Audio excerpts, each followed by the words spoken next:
크리스천 헤럴드 애청자 여러분 안녕하십니까? 영혼의 쉼터 이 시간 진행의 정영철 인사드립니다.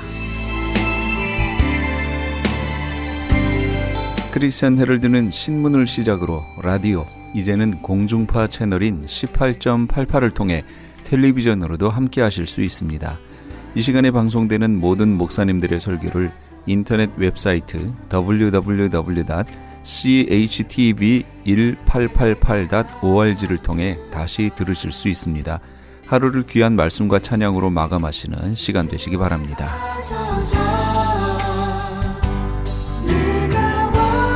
이 시간에는 먼저 주안의 교회 최협 목사님께서 느헤미야 4장 13절에서 23절까지의 말씀을 본문으로 여우의 비밀 그 두 번째 시간 하나님의 말씀 전해주시겠습니다.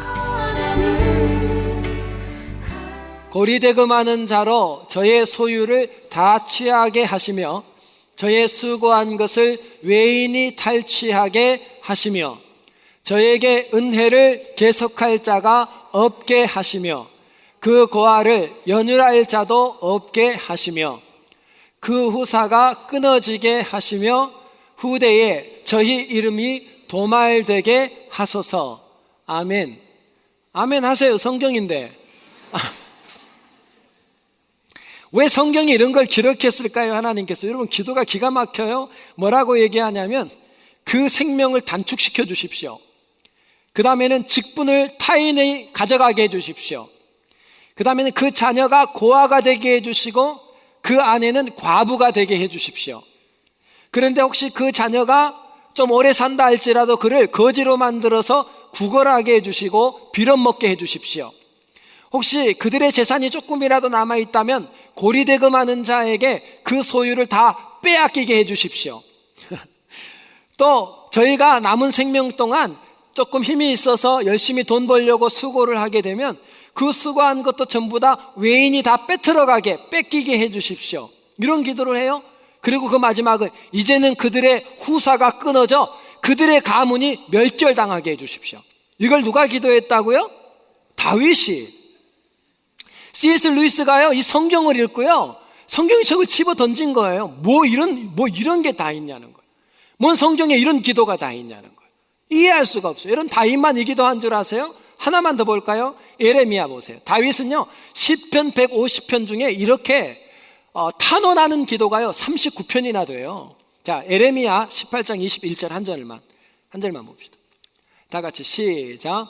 그러하온즉 그들의 자녀를 기근에 내어주시며 그들을 칼의 세력에 붙이시며 그들의 아내들은 자녀를 잃고 과부가 되며 그 장정은 사망을 당하며 그 청년은 전장에서 칼을 맞게 하시며. 아멘. 아멘. 성경에 아멘 아멘. 에레미야가 한 기도예요. 우리가 그렇게 존경하는 다윗과 에레미야도 무슨 기도를 했냐면 선을 베풀었는데 악으로 오는 자들을 향해서 이런 기도를 했다고요. 왜 그랬냐면 상처가 됐거든. 마음에 너무나 큰 스트레스와 상처를 받았다고요. C.S. 루이스가 이걸 이해를 못해서 던졌어요. 그런데 C.S. 루이스가 고민을 합니다. 왜 성경에 이런 걸 기록했을까 하다가 루이스가 다시 성경을 집어든 이유가 있어요. 그것은 뭐냐면 이 하나님은 도대체 어떤 신이길래 이 인간의 마음속에 있는 상처와 분노와 증오와 미움도 이 감정도 솔직하게 다 털어놓는데 들으시냐는 거예요. 이 신은 도대체 어떤 신이길래 우리가 신 앞에 나오면 거룩한 것처럼 감추고 가리고 이렇게 해야 되는데 이 하나님은 도대체 어떤 하나님이시길래 내 마음속에 있는 상처와 분노를 그냥 가서 토설하며 그 감정을 다 쏟아내도 이 소리를 다 들으시고 그 마음을 위로해 주시는 하나님인가? 그래서 C.S. 루이스가 다시 성경을 보게 돼요. 여러분, 성경에 실제로 이런 인물이 있어요, 없어요? 많아요. 여러분, 사무엘의 엄마가 누구예요? 한나가 엘가나라고 하는 남편의 사랑을 받았는데 또 아내가 한 명 더 있었어요.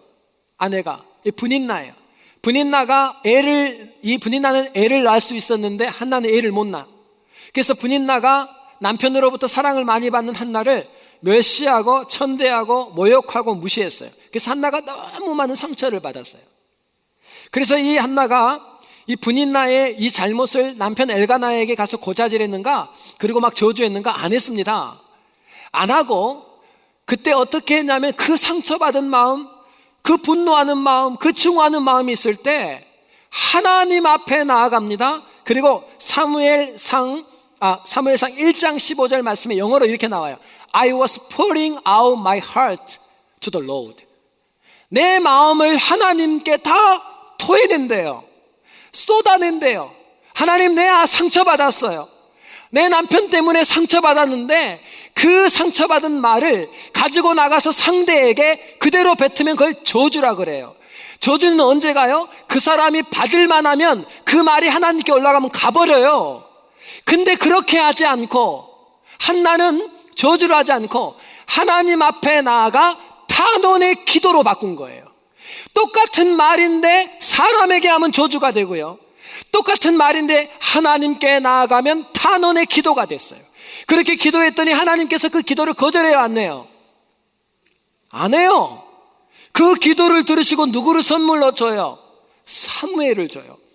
여러분, 마음 가운데 분노가 있고 상처가 있고 미움이 있는데 한나가 하나님 앞에 나가 나는 의로운 사람인 것처럼 미움을 숨겼는가? 그렇지 않았어요. 내 감정을 가리웠는가? 아니에요. 하나님 다 아세요.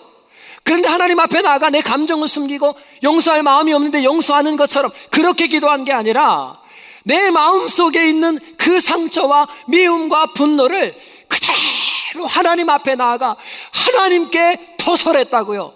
이 토설하는 기도를 들어본 적이 있는 분은 아실 거예요. 그렇게 기도하고 나면 어때요? 그냥 시원해요? 그렇게 하나님 앞에 눈물로 토설하고 나면 성령이 오셔서 어떻게 해요? 내가 네 마음을 안다. 어떻게 견뎠니? 얼마나 힘들었니? 얼마나 아팠니? 성령께서 우리 눈물을 닦아주시고 그럼에도 불구하고 네가 그를 향해 대적하고 1대1로 만나 그 면전에서 조두지 않고 하나님께 나와 그 감정까지도 정직하게 쏟아낼 때 하나님은 우리에게 오셔서 그 마음을, 탄원했던 그 마음을 위로하고 격려하며 우리 기도를 바꿔주셔요. 오늘 느헤미야 기도가 이 기도예요. 마귀가 우리를 공격해 오면서 마귀를 통해서 우리 가정에 상처를 주고 우리 공동체에 아픔을 주고 눈물을 줬어요. 그 미운 마음을 가지고 다니면서 미움을 마음에 가지고 있으면 사단이 끊임없이 포로로 잡아버려요. 그걸 포로로 잡히지 않기 위해서 그의 마음 속에 있는 미움, 증오의 마음이 마음에 있으면 마귀가 여러분을 포로로 잡아버린다고요. 그 마음을 다 어디다가 쏟아요? 하나님께 나아가 다 쏟으니까 그 마음이 내게서 확 떠나가니까 그때부터 성령이 내 마음속을 다시 채워 주장해 주시더라는 거예요. 여러분, 마음의 미움과 증오, 상처받을 때 오는 그 마음을 붙들고 다니면 안 돼요. 그 마음을 하나님께 토설해내시기 바랍니다.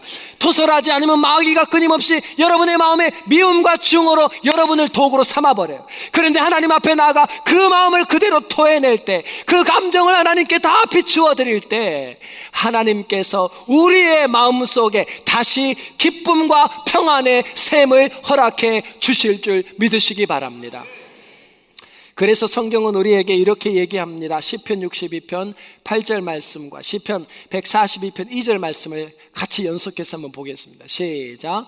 백성들아, 사시로 저를 의지하고 그 앞에 마음을 토하라. 하나님은 우리의 피난처시로다. 아멘. 네 마음에 있는 그 감정을 가지고 있지 마라. 왜? 그 미움과 증오와 상처 붙들고 있으면 사단이 끊임없이 네 안에, 여러분, 응아가 내 삶에 있으면 그 응아를 두면 안 된다 했죠. 그러면 파리가 계속 와요. 마귀가 여러분을 잡아버려요. 빨리 하나님께 나아가 내 마음속에 있던 그 분하고 억울한 마음을 다 토해내야 돼요. 한 구절만 더 볼까요? 시작. 내가 내 원통함을 그 앞에 토하며 내 의환을 그 앞에서 진술하는도다. 아멘. 마음에 있는 것을 대면하며 저주로 가져가지 말고 하나님께 감정을 토해내며 토설하는 기도를 통해 하나님 아버지가 여러분의 심령의 주인 되시기를 주님의 이름으로 축원합니다. 자, 또 한 가지 대안이 있었어요. 그 대안이 뭐였냐면 바로 첫 번째는 기도하는 거예요. 감정을 토하는 기도를. 두 번째는 뭐냐면 병행하라. 병행하라. 자, 뭘 병행해야 되는가? 자, 9절 말씀 우리 한번 같이 읽어보도록 하겠습니다. 9절 말씀입니다. 시작. 우리가 우리 하나님께 기도하며 저희를 인하여 파수꾼을 두어 주야로 방비하는데. 아멘. 여러분 이상하지 않습니까? 여러분 기도가 뭐죠? 기도는 책임 전가하는 거예요. 자, 내 자녀를 위해서 기도했다면 내 자녀를 하나님 앞에 내가 책임지지 않고 이제부터 누가 책임지는 거예요? 하나님이 책임지는 게 기도예요. 그러니까 기도를 해놓고 얼마나 기도를 잘못하냐면 기도를 2시간 동안 막 비즈니스를 놓고 기도해놓고 그러면 이제 비즈니스 하나님께서 책임져야 돼요. 근데 갈 때 어떻게 해요? 보따리 다 다시 싸갖고 내가 책임지고 또 나가요. 그럼 무거워, 힘들어. 기도는 짐을 그분께 드려야 돼요. 자, 그러면 생각해 보세요. 느헤미야가 하나님 앞에 기도했잖아요. 그럼 지금부터 누가 이걸 책임져주고 보호해주고 지켜줘야 돼요? 하나님. 하나님이 지킬 건데 느헤미야가 기도하면서 뭘 했는지를 보세요. 뭐라 그래요? 파수꾼을 두어 주야로 방비하는데 그래요. 자, 하나님이 보호하실 건데 기도했잖아요. 근데 느헤미야가 그때 뭐 하냐면 병행해요. 기도해놓고 주야로 파수꾼을 세워요. 자, 이 장면 한번 보세요. 그 다음 보세요. 13절 시작.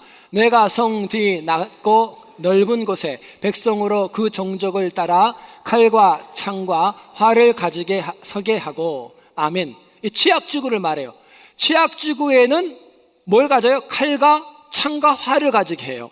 여러분 지금 노역해야 되잖아요. 성벽 재건을 하려면 얼마나 바빠요. 그런데 하나님께 그래서 기도했어요. 다 토해냈어요. 아버지가 도와주실 건데 기도해놓고 지금 뭐 하고 있냐면 내가 지키는 거예요. 내가 하나님께서 지켜주십시오. 아멘 믿습니다 해놓고 내가 파수꾼을 주야로 세우고 내가 취약지구에는 칼과 창과 활까지 준비해서 지켜요. 그 다음 보세요. 16, 17, 18 연속 보겠습니다. 시작. 그때로부터 내 종자의 절반은 역사하고 절반은 갑옷을 입고 창과 방패와 활을 가졌고 민장은 유다 온 족속의 뒤에 있었으며 성을 건축하는 자와 단부하는 자는 다 각각 한 손으로 일을 하며 한 손에는 병기를 잡았는데 건축하는 자는 각각 칼을 차고 건축하며 나팔 부는 자는 내 곁에 섰었느니라. 아멘. 아니 기도했잖아요. 우리 질문을 자꾸 해보세요. 아니 기도해놓고 느헤미야가 계속 뭐예요? 이해가 안 되지 않습니까? 백성들의 일부 반은 공사하게 하고요, 반은 공사를 안 하고 전부 칼, 활 차고요 지키게 했어요. 그리고 한 손으로는 노동할 수 있는 연장을 잡게 하고요, 한 손에는 칼을 들게 했어요. 자, 이걸 계속 기록을 해놔요. 후대에게 지금 영적 전쟁을 가르쳐줘요. 영적 전쟁이라는 것은 기도하고 마는 게 아니래요. 영적 전쟁은 그냥 영적으로 행하는 거. 그러니까 이거는 삶과는 무관한 게 아니라는 거예요.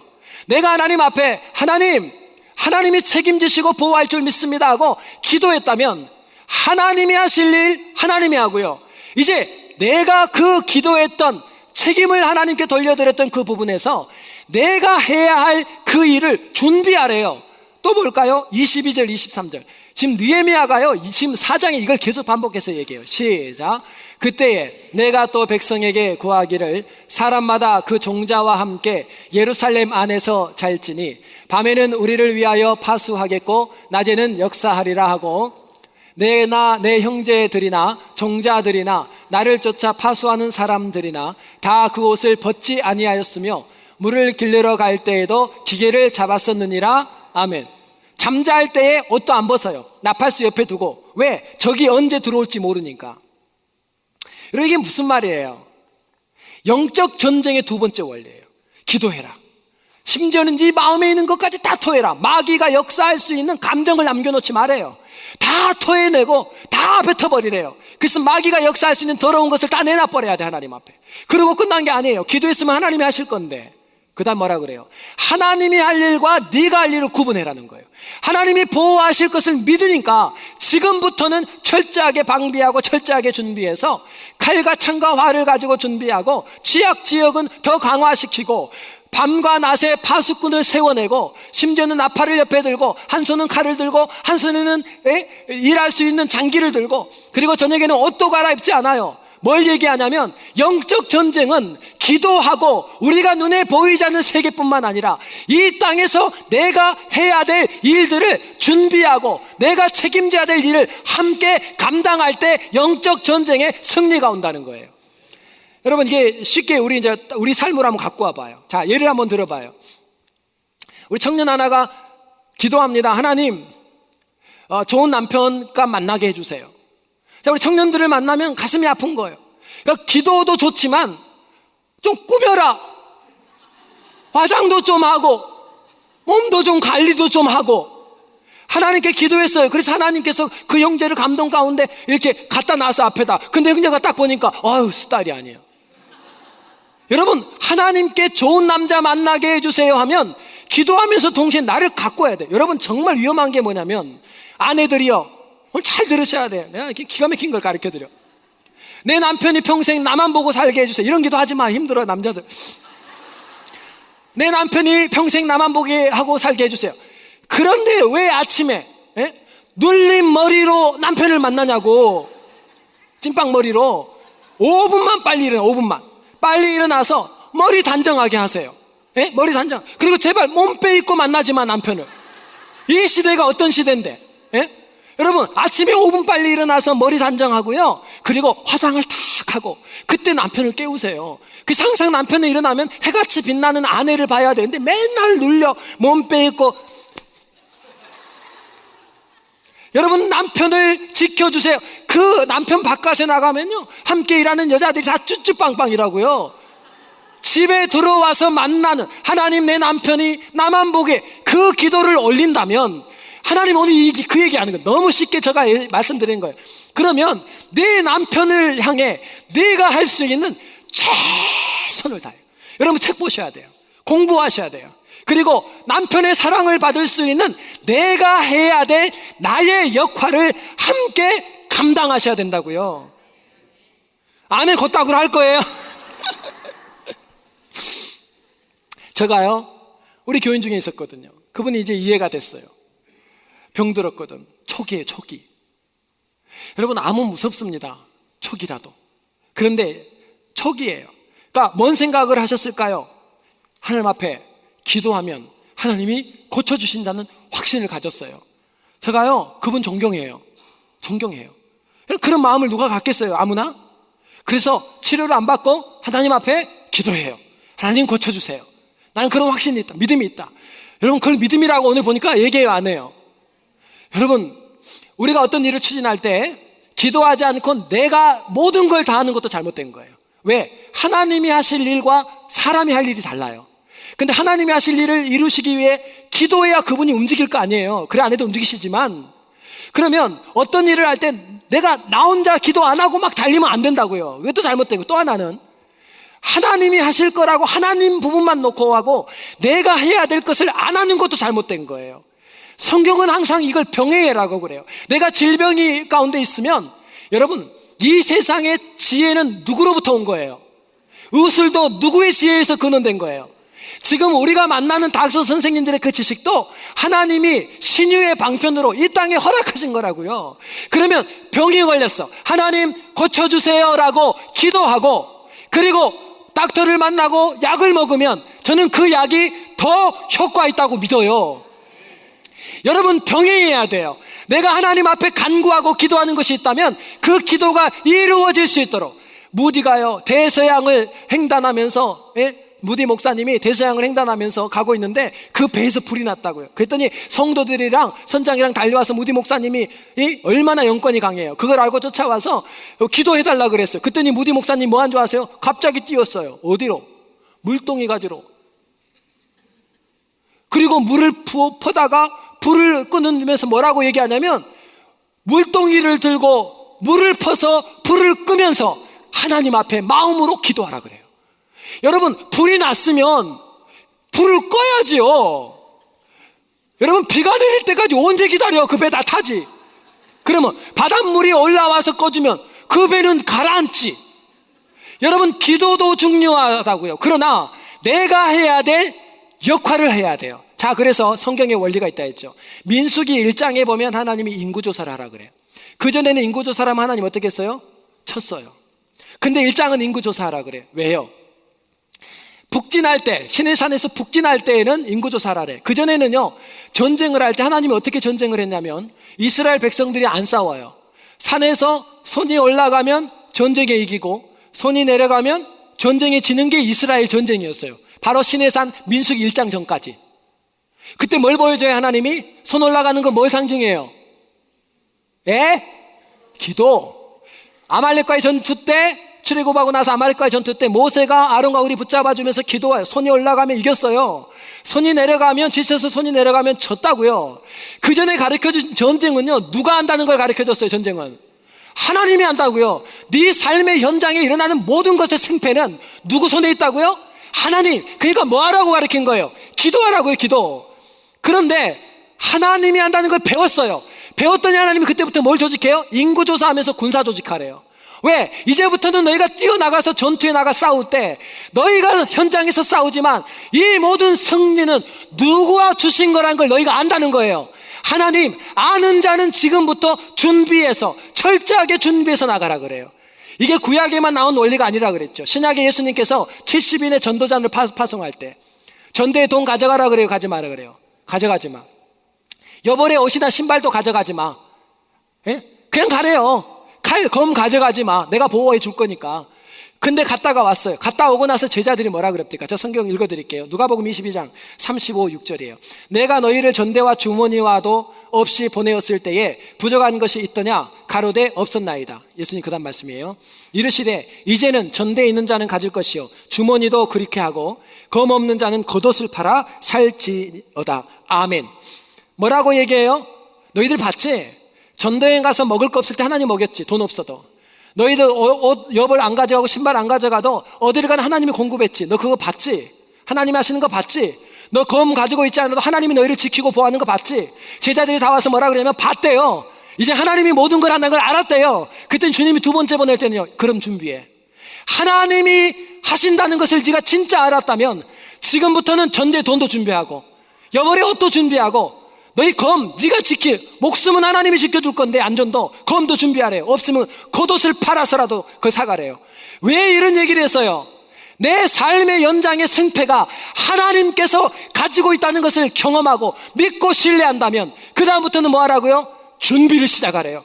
그리고 최선을 다해 준비하고 나서 뛰고 난 다음에 승리를 얻을 때 내가 뛰어서 수고해서 헌신해서 됐구나 이렇게 얘기하지 말고 와 하나님께서 역사하셨다 하고 그 영광을 아버지께 올려드려라는 거예요. 이게 영적 전쟁이에요.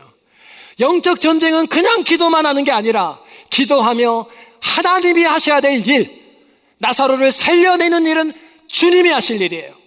근데 주님 뭐라 그래요? 돌 옮겨, 그건 너희가 하래요. 나왔는데 풀어 다니게 해래요. 그건 너가 하래요. 하나님이 하시는 일과 우리가 해야 될 일을 철저하게 분리하신 거예요. 그래서 우리는 하나님께 토설하고 마귀가 역사할 수 있는 감정을 다 빼버릴 뿐만 아니라 두 번째는 내가 해야 될 준비를 철저하게 해내야 돼요. 왜요? 하나님이 그럴 때 이 영적 전쟁을 승리로 가져다 주시기 때문이에요. 말씀을 마무리합니다. 저는 주안의 교회가 하나님 앞에서 아름답게 자라나고 또 영적인 부흥이 끊임없이 주안의 교회에 올 것을 기도합니다. 아마 여러분도 기도하신다면 여러분 그러면 내가 교회를 위해서 기도하고 있는 우리가 나는 어떤 몫을 해야 되는지를 철저하게 생각하셔야 돼요. 기도만 한다고 교회가 달려가는 건 아니에요. 나는 어떻게 할까? 참 가슴 아픈 거는요, 우리 차량봉사 우리 어르신들 70 넘으신 어르신들 운전 못하셔요. 차량봉사를 하는데 그 사회국 모임을 했는데 사회국장님이 참 안타까운 얘기를 하는 거예요. 힘들거든요. 거의 1시간을 운전하니까. 그리고 가서 어른들 한 분 한 분을 집집마다 가서 모시고 옵니다. 힘드니까 안 와요. 사람들이, 봉사자들이 안 와요. 여러분 좋은 교회를 만든다면 정말 사람들이 원하지 않는 그 자리에 가서 여러분 내 역할은 해야죠. 여러분, 이 아름다운 성전에 올라와 하나님 앞에 예배하고 있잖아요. 여러분, 저는 주 안의 교회를 통해서 하나님의 놀라운 뜻이 이루어질 것을 믿습니다. 기도하는 것처럼 우리의 작은 준비도 하나님께서 반드시 영광을 위하여 쓰실 거예요. 여러분의 가정에, 나의 개인적인 공동체에, 회사 공동체에, 하나님의 교회 공동체에 여러분 마귀는 반드시 찾아올 거예요. 여러분 말을 가지고 찾아와 여러분을 낙심시키기도 하고요, 때로는 가장 가까운 측근을 사용해서 여러분 하나님 떠나게 할지도 몰라요. 그때마다 영적인 세계를 보시고 여러분 마귀가 역사할 수 있는 마음의 그 미움과 증오의 감정을 하나님께 다 토하고 기도해 버리세요. 마귀가 역사할 틈을 주지 마세요. 뿐만 아니라 무엇을 내가 해야 하는지, 그 기도가 이루어지기 위하여 나는 어떤 몫을 감당해야 하는지 실제 철저하게 방비하고 준비하여 하나님의 선하신 뜻이 저와 여러분을 통해 이 땅에 여러분의 가정 공동체까지 이루어지기를 주님의 이름으로 축원합니다. 지금까지 주안의 교회 최혁 목사님께서 귀한 하나님의 말씀 전해주셨습니다. 주안의 교회는 하나님의 임재가 충만한 예배, 섬김과 나눔을 실천하는 교회, 다음 세대를 준비하는 교회, 양육과 훈련을 통해 제자화하는 교회를 비전으로 삼고 있습니다. 주안의 교회는 1951 리날드 스트리트 LA에 위치하고 있으며 신앙상담을 원하시는 분은 213지역 232-3163 213지역 232-3163번으로 문의하시기 바랍니다. 아니, 당신 미장원 다녀왔어? 헤어스타일이 확 바뀌었네.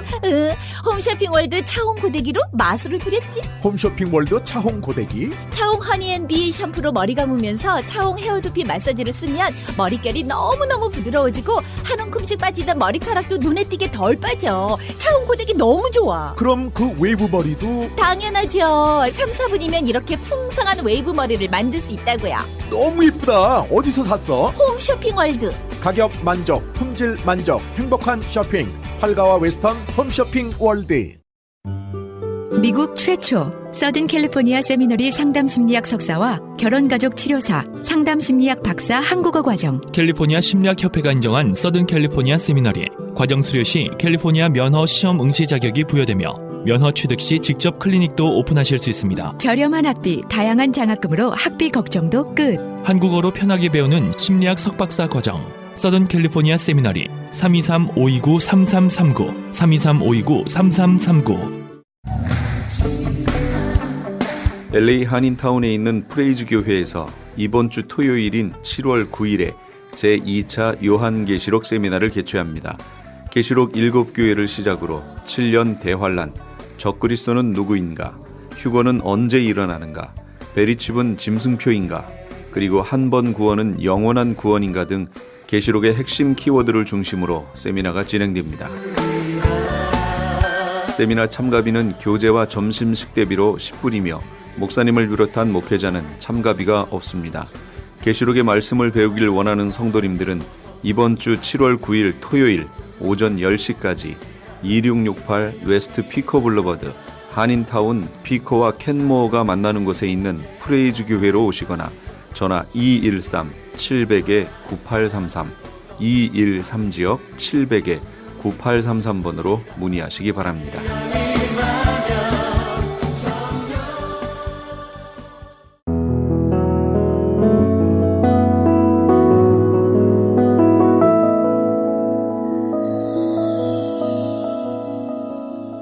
지금 여러분께서는 AM 1650과 인터넷을 통해 미 전역과 전 세계로 방송되는 크리스천 헤럴드의 영혼의 쉼터 함께하고 계십니다. 방송 시간과 설교 편성표는 크리스천 헤럴드 신문 주간 편성표나 홈페이지 chtv1888.org에서 확인하실 수 있습니다. 계속해서 이 시간에는 프레이즈 교회 계시록 강해 시간입니다. 오늘은 계시록 7장, 12장, 14장 말씀을 본문으로 14만 4천 두 증인 아이와의 관계란 제목의 하나님의 말씀 전해주시겠습니다. 아이를 낳은 여자를 박해했어요. 그럼 여자가 누구라고 그랬죠?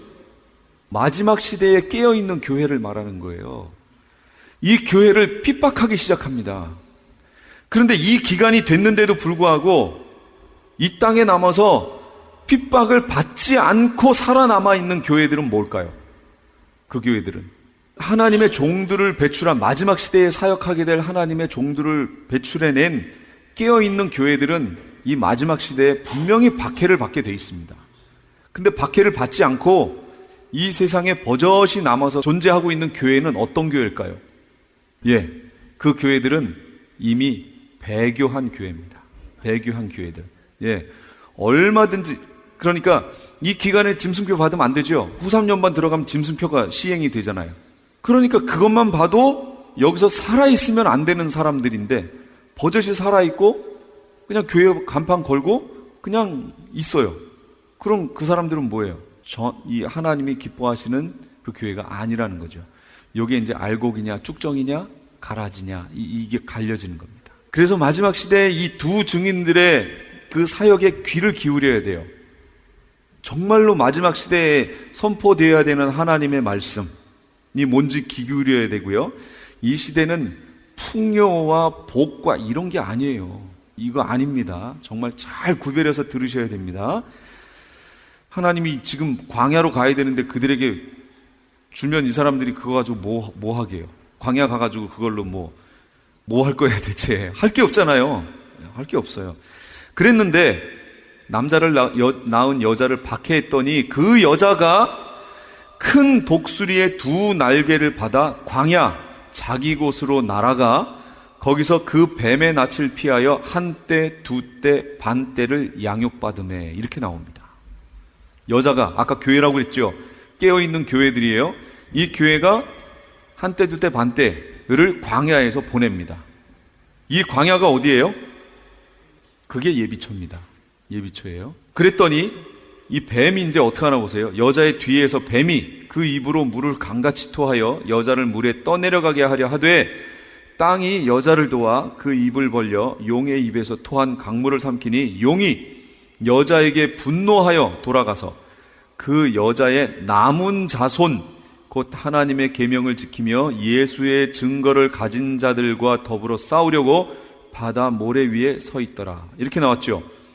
하나님의 계명을 지키며 예수의 증거를 가진 자들. 아니 예비초로 갔잖아요. 지금 교회 깨어있는 교회들이. 근데 그 여자의 남은 자손이 이 기간 동안에 예비초로 안 가고 남아있다는 얘기예요. 땅에.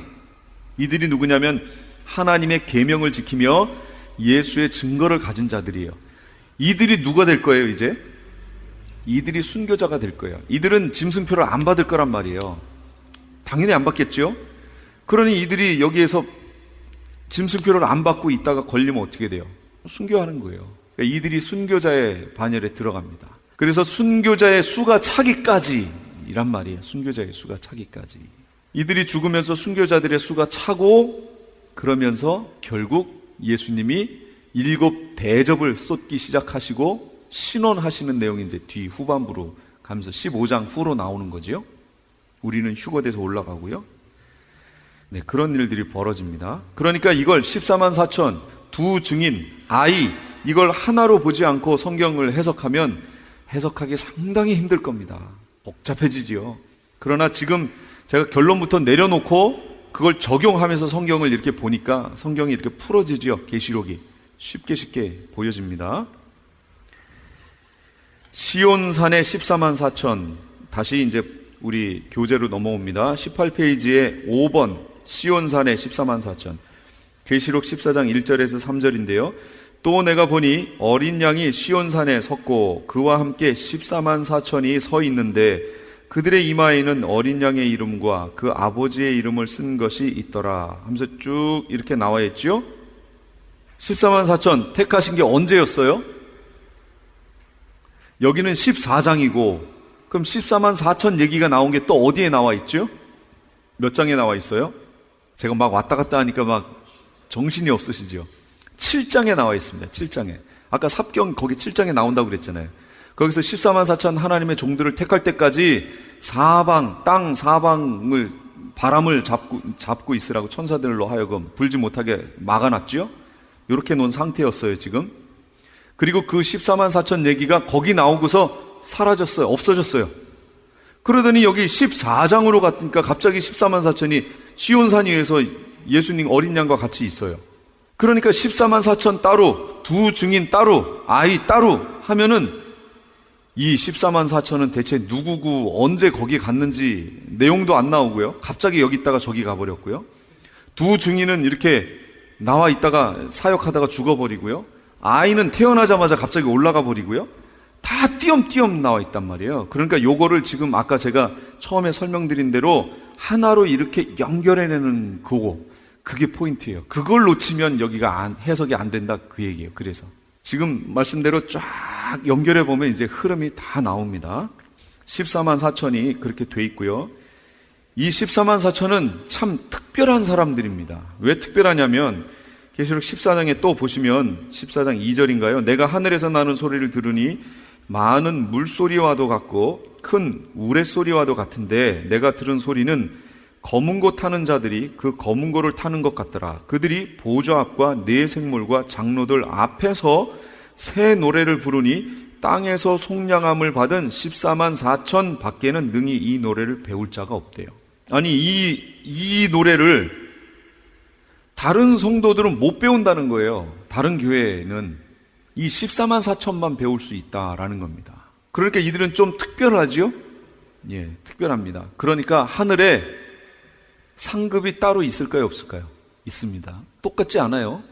구원이라고 하는 건 같을 수 있지만 하나님 앞에 갔을 때의 그 영광은 다르다 그 얘기입니다. 순교자들의 영광이 다르고요. 일반 성도들의 영광이 달라요. 완전히 달라요. 어떤 식으로 다를지는 모르겠어요. 그러나 달라요. 여기 노래를 배우는 것도 이 14만 4천만 배운대요. 다른 사람 못 배워요. 이들만 부를 수 있는 노래라는 거예요. 이들이 나중에 예수님 재림하실 때 군대로 예수님과 함께 서서 내려옵니다. 예수님이 어린 양이 어디를 인도하든지 따라가는 자며 그랬잖아요. 이들이 따라가는 거 군대로 따라갑니다. 그러면서 이들이 내려오면서 불렀겠죠. 승전가를 불렀겠죠. 여기 지금 얼마나 검은 것 우레소리와 같고 큰 물소리 같고 우레소리 같고 그런 소리로 승전가를 부르면서 하늘에서 내려옵니다. 이들이 밑에 있는 자들이 어떨까요? 그걸 보고 여기서 미사일 쏘고 미사일 쏠 준비하고 뭐 대포동 미사일이어서고 뭐 이런 거 쏴가지고 예수님이 내려오시는 군대가 아이고 대포동 미사일 맞았네 뭐 이러실까요? 그런 일 없어요. 핵을 아무리 쏴봐요 거기다가 아무 이상 없습니다. 주님 앞에. 이런 일이 이제 벌어질 겁니다. 그 다음에 이제 두 증인을 한번 또 자세히 보도록 하죠. 두 증인, 누구인가? 계시록 11장 3, 4절. 내가 나의 두 증인에게 권세를 주르니 그들이 굵은 베옷을 입고 1260일을 예언하리라. 그들은 이 땅의 주 앞에 서 있는 두 감람나무와 두 촛대니 이렇게 나왔습니다. 두 감람나무와 두 촛대라고 나왔어요. 두 증인, 여기 성경에는 계속 두 증인 그러니까 두 증인이지요. 근데 앞에는 14만 4천이잖아요. 근데 여긴 두 증인, 두 증인과 14만 4천 명이니까 이건 다르죠. 다르다고 이렇게 보면 성경 여기에 해석이 안 돼요.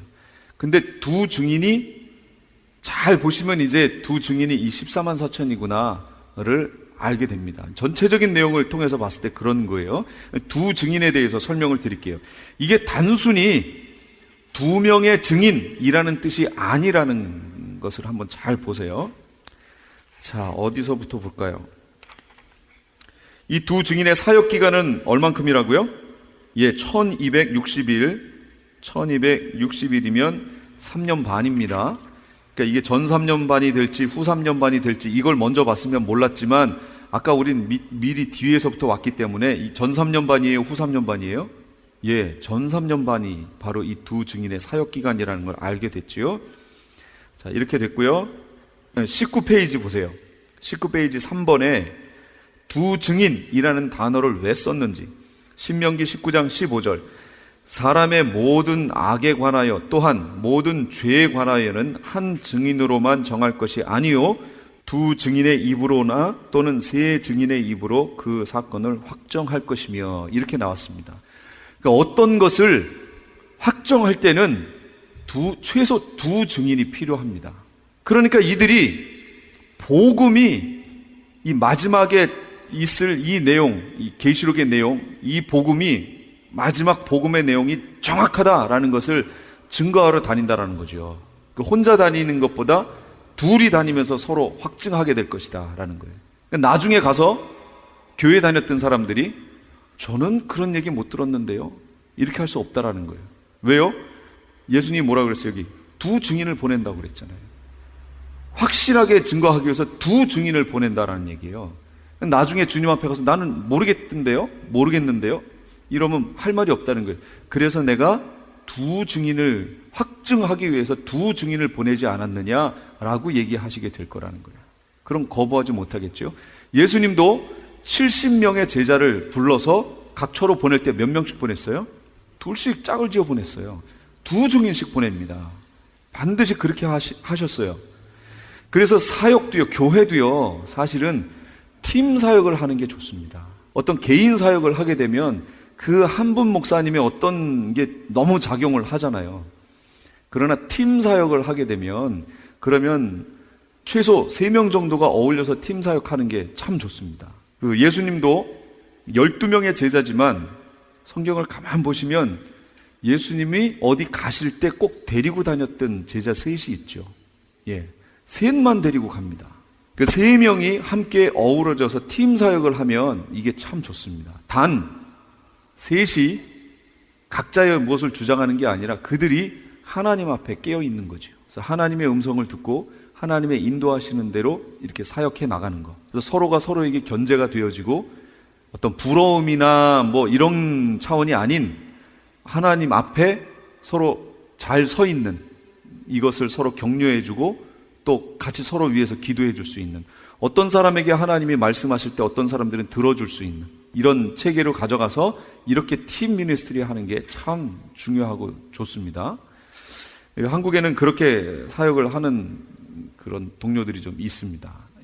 이런 식으로 두 증인을 주님께서는 보내실 거고 마지막에 분명히 두 증인에 의해서 사역이, 계시록의 말씀이 증거될 것이고 주님이 그 사역을 전 3년 반 기간 동안에 하실 겁니다.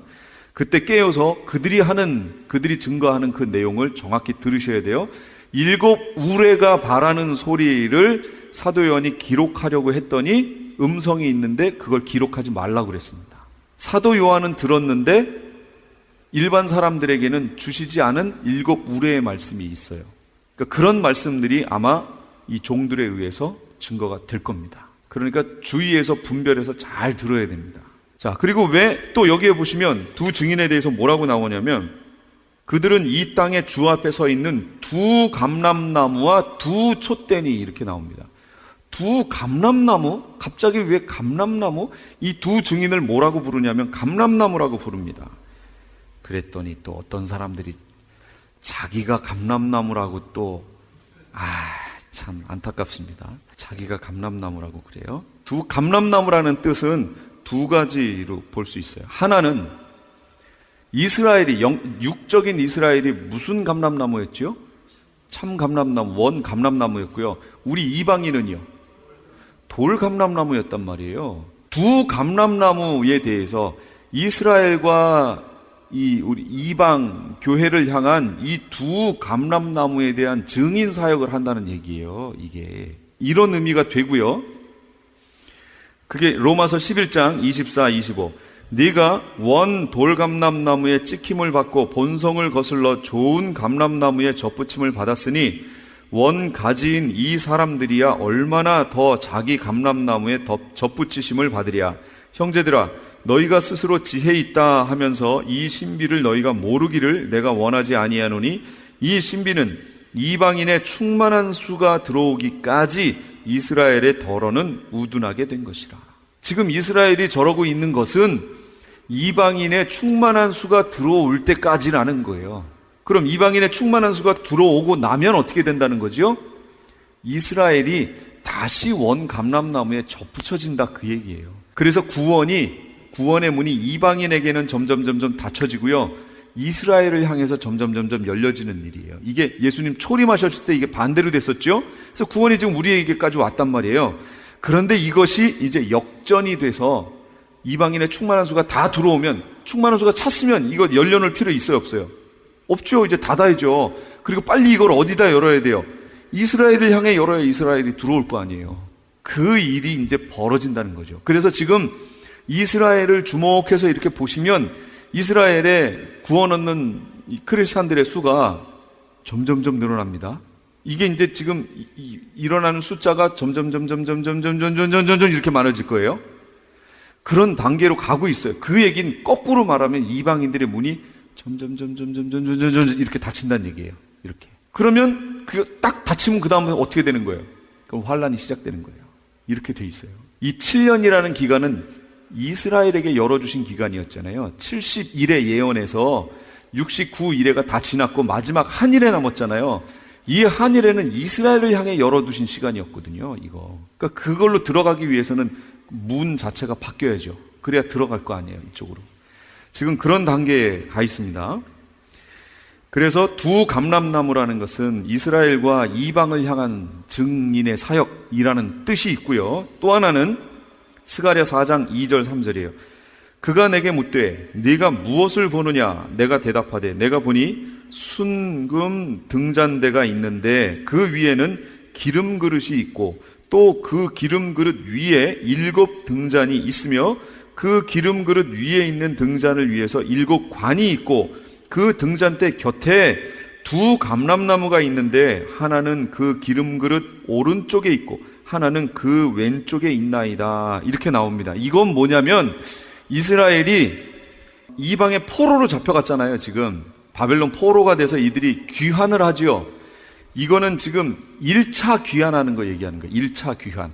수룹바벨이라고 하는 정치적 지도자에 의해서 1차 귀환을 합니다. 그 당시에 대제사장이 누구였냐면 여호수아라는 사람입니다. 우리가 본 그 여호수아 말고 이 대제사장이에요. 그 당시에 있던 대제사장 여호수아. 그래서 수룹바벨과 여호수아, 그 스가랴 잘 읽어보시면 그 감람나무는 하나는 수룹바벨이고 하나는 여호수아입니다. 두 감람나무가 그렇게 비유가 돼요. 근데 여기서 본 환상은 뭐냐면 이 내용을 제가 이거 그림으로 잘 못 그려서 여기다가 가운데 순금 등잔대가 있죠. 쫙 있습니다. 그런데 꼭대기에 그릇이 있죠. 그릇이 있고 각 그릇에서부터 이 등 쪽을 향해서 관이 있습니다. 7개의 관이 놓여져 있고 그 다음 그 그릇에는 두 감람나무를 통해서 감람유가 올리브유가 계속 공급이 됩니다. 그래서 그 7개의 등잔에 불이 켜진 형태예요. 그러니까 이 7개의 등은 뭐였어요? 등은 이 초 때는 뭐였어요? 교회였잖아요. 교회. 이게 이 당시는 이렇게 됐지만 이게 지금으로 오면 어떻게 되는 거예요? 이게 교회를 얘기하는 거예요. 그 교회가 불을 밝히며 살아 있으려면 뭐가 필요해요? 기름이 필요하죠. 그럼 그 기름을 우리는 성령이라고 압니다. 성령. 그럼 그 기름을 공급해주는 역할을 하는 게 뭐예요? 여기서. 그렇죠. 양쪽에 서 있는 감람나무라는 거예요. 그러니까 이 마지막 시대에 교회를 깨우고 살리고 불을 밝혀서 준비시키는 역할을 하게 될 그들이 누구냐? 그게 바로 감람나무, 두 감람나무인 거예요. 그게 두 증인이라 그 얘기예요. 그들이 마지막 깨어있는 교회들에게 성령을 부어줄 거고 교회, 그러니까 증인의 사역을 감당할 것이고 우리를 깨우는 역할을 하게 될 것이라는 거예요. 이 마지막 시대에. 그러니까 우리가 정말로 깨어 있어야 됩니다. 마지막에 성령이 역사하실 것을 기대하면서요. 요엘 선지자에게 말씀하셨던 것처럼 자녀들은 예언할 것이요 청년들은 환상을 보고 아비들은 꿈을 꾸리라. 주의 영이 임하면 하는 시대가 이제 진짜로 이 마지막 시대에 그게 벌어질 겁니다. 그래서 열처녀 비유에서 뭘 갖고 있어야 돼요? 등과 기름을 갖고 있어야죠. 그럼 등은 뭐예요? 비추는 거니까. 말씀. 기름은요? 성령. 성령이 없이는 그 말씀을 해석할 수가 없잖아요. 주의 말씀은 내 발의 등이라. 그 등을 켜주는 것이 성령. 성령의 깨닫게 해주심이 없으면, 성령의 역사가 없으면 그게 해석이 안 되죠. 계시록도 마찬가지예요. 그래서 이 마지막 때에 이렇게 해석하게 될, 그리고 깨어있게 하실 그 성령의 역사가 바로 그 두 증인의 역사를 통해 벌어질 거예요. 그게 그냥 단순히 2명이라고요? 그럼 2명이면 여기에 와서 우리 프레이즈 교회에 있으면은 저 지금 반대쪽에는 없잖아요. 하나님이 그렇게 사역하실까요? 이 3년 반 동안에 이 사람들이 막 수시로 비행기 타고 다니면서 막 이렇게 사역할까요? 그렇게 안 합니다. 그래서 둘씩 보내는 증인들의 수가 14만 4천인 거예요. 그들의 사역은 대상은 이스라엘이 아니고 전 세계입니다. 실제로 이들이 죽었을 때의 장면을 한번 제가 볼게요. 보세요. 그들의 시체가 큰 성 길에 있으며 쭈르르 이렇게 나오는데 11장 9절 백성들과 족속과 방언과 나라 중에서 제가 계시록엔 그랬죠. 이스라엘을 제외한 나머지 전체를 표현할 때는 어떻게 나온다고 그랬어요? 백성, 족속, 방언, 나라라고 그랬잖아요. 전 세계에서 사람들이 그 시체를 사흘 반 동안을 보며 전 세계에서 봐요. 그러니까 이들의 시체는 어디 있다는 거예요, 지금? 전 세계에 지금 흩어져 있다는 얘기입니다. 전 세계에 흩어져 있어요. 2명이면 여기밖에 없겠죠. 그러나 14만 4천이기 때문에 상당히 사방에 퍼져 있습니다. 제가 혹시 오해하실까봐 어떤 사람들은 그래요. 이 14만 4천은 저 이스라엘에서 사역할 사람들이다. 이렇게 얘기를 해요. 그래서 제가 계산을 했잖아요. 이 대체 14만 4천이라는 사람이 이스라엘에 가서 사역을 하면 어떻게 될까 하고 봤더니 이스라엘이 땅이 넓어요, 좁아요? 좁아요. 그 사람들을 여기다가 집어넣어서 배치를 해보니까 300m인가? 그 사이에 한 명씩 쓰면 14만 4천이 배치돼요. 한 300m 저기 있으면 한 명 있고 여기에 한 명 있고 저쪽 300m 저쪽에 300m에 이렇게 있으면 14만 4천이 되는 거예요. 그러면 이스라엘 전체에 퍼져요. 하나님이 그렇게 그걸 말씀하시는 걸까? 그건 아닌 것 같아요. 이들은 전 세계로 퍼져 있습니다. 이들이 누군지는 모르겠으나 그러나 이들의 사역의 대상은 전 세계입니다. 전 세계에 흩어져 있는 이방인들이에요. 그들에게 사역을 하게 됩니다. 그 다음에 두 촛대다 그랬어요. 계시록 1장 20절 19페이지 맨 밑에 부분이에요. 내가 본 것은 내 오른손에 7별의 비밀과 또 7금 촛대라. 7별은 7교회의 사자요 7촛대는 7교회니라. 촛대라는 얘기는 교회라는 얘기죠. 그러니까 이들의 사역의 대상은 교회입니다.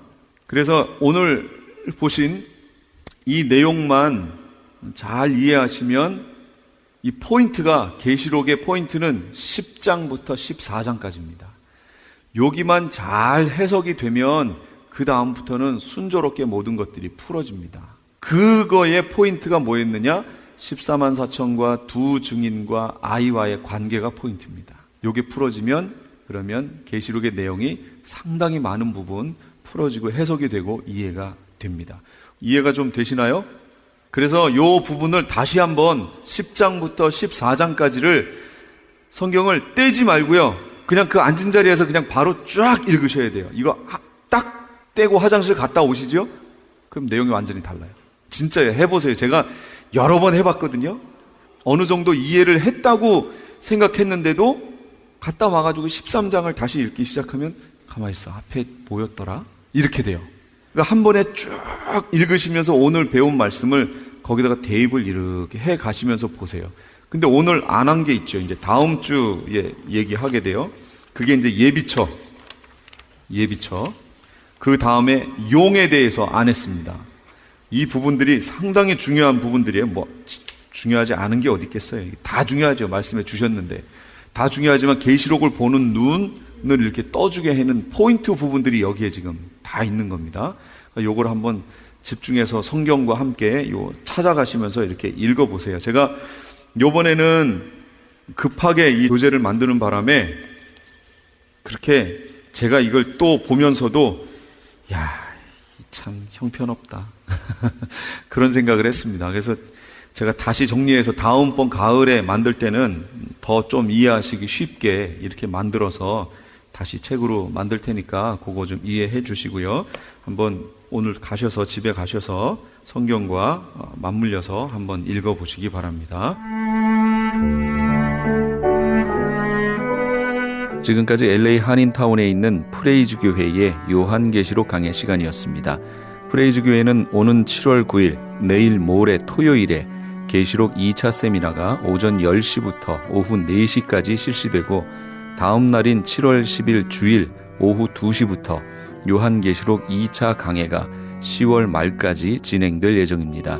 요한계시록 세미나와 강해를 듣기 원하시는 성도님들은 2668 웨스트 피코 블루버드, 피코와 켄모어가 만나는 곳에 위치한 프레이즈 교회로 오시거나 전화 213-700-9833 213지역 700-9833번으로 문의하시기 바랍니다.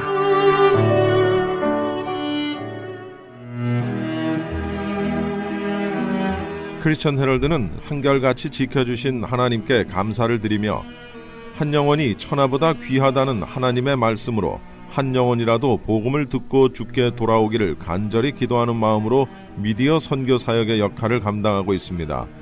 이러한 선교 사역의 역할을 감당하는 크리스천 헤럴드는 성도님들의 기도와 격려 그리고 후원이 필요합니다. 여러분 한 분 한 분이 참여할 때 저희 크리스천 헤럴드는 큰 힘을 얻고 이 일을 계속 감당할 수 있습니다.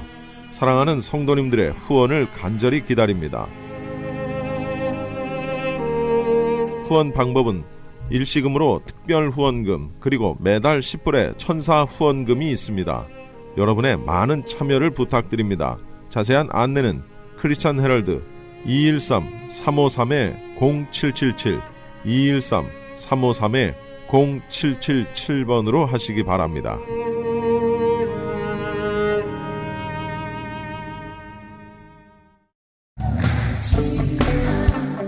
LA 한인타운에 있는 프레이즈 교회에서 이번 주 토요일인 7월 9일에 제2차 요한계시록 세미나를 개최합니다. 계시록 7교회를 시작으로 7년 대환란, 적그리스도는 누구인가, 휴거는 언제 일어나는가, 베리칩은 짐승표인가, 그리고 한 번 구원은 영원한 구원인가 등 계시록의 핵심 키워드를 중심으로 세미나가 진행됩니다. 세미나 참가비는 교재와 점심 식대비로 10불이며 목사님을 비롯한 목회자는 참가비가 없습니다. 계시록의 말씀을 배우길 원하는 성도님들은 이번 주 7월 9일 토요일 오전 10시까지 2668 웨스트 피코 블루버드 한인타운 피코와 켄모어가 만나는 곳에 있는 프레이즈 교회로 오시거나 전화 213-700-9833 213지역 700-9833번으로 문의하시기 바랍니다.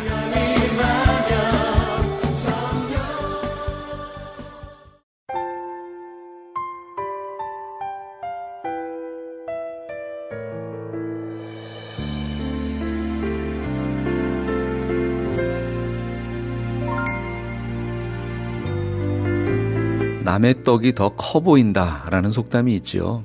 실제로는 그렇지 않은데도 불구하고 남의 물건이나 남이 처한 상황이 더 좋아 보일 때의 심리를 비유로 표현한 것입니다. 그런데 이 말을 십자가에 비유하면 상황이 반대가 돼버립니다. 남의 십자가가 더 커 보이는 것이 아니라 내 십자가가 더 커 보이는 것이지요. 우리 인간의 심리는 자신을 언제나 불리한 쪽으로 생각하는 경향이 있나 봅니다.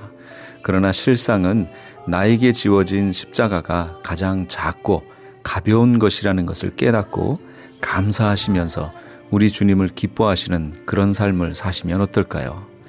오늘 이 밤도 우리의 어깨를 두드리시며 격려하시는 우리 주님과 함께 보내시는 밤이 되시기 바랍니다. 지금까지 크리스찬 헤럴드 방송에서 보내드린 영혼의 쉼터의 정영철이었습니다. 고맙습니다.